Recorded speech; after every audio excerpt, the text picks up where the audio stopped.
Ah. Lalim. Saan ang bahay? Ito ang bahay namin.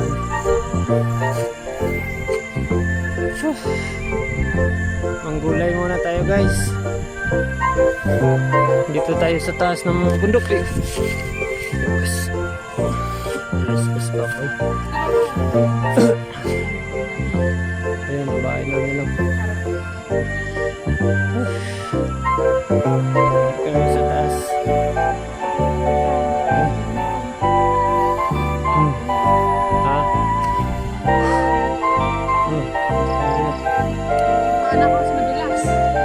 Punta kami ng kuha kami ng kamuting gulayon dito. Gulay kami ng talbos. Talbos so.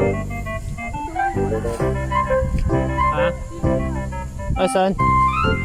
Ah, doon sa kabila daw pula. Yung matarik ito. Matarik yung aming binanan. Paano kami ito? Sa baba o.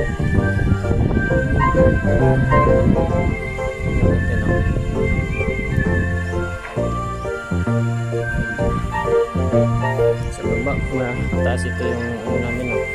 Matarik o. Matarik. Taas yung bundok. Aray. Gagapang ako dito. Yung chinilas ko. Gagapang yata ako dito eh. Ito madulas din. Taroy. Sakit. Paa.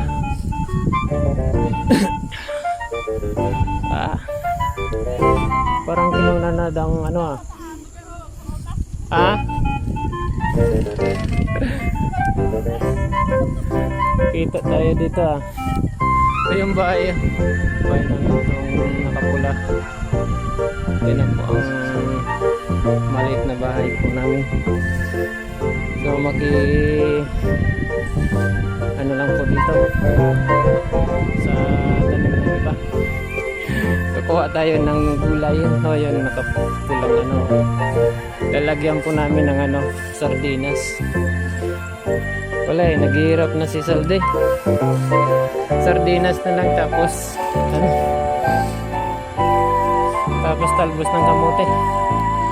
Ito yung bahay namin nasa babaw. Kitang kita. Yung nakapula.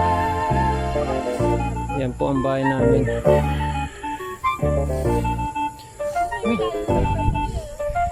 So guys, andito lang maganda po ang tanawin.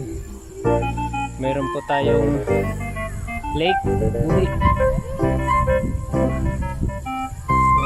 Ito malawak yung tinanim ng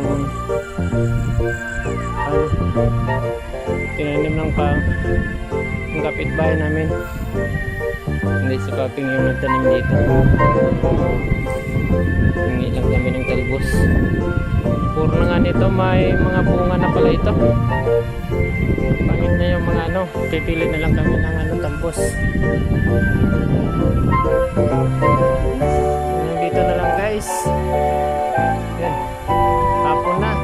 Ang araw ay ilubog na. Ilubog ang araw. Mount Isro.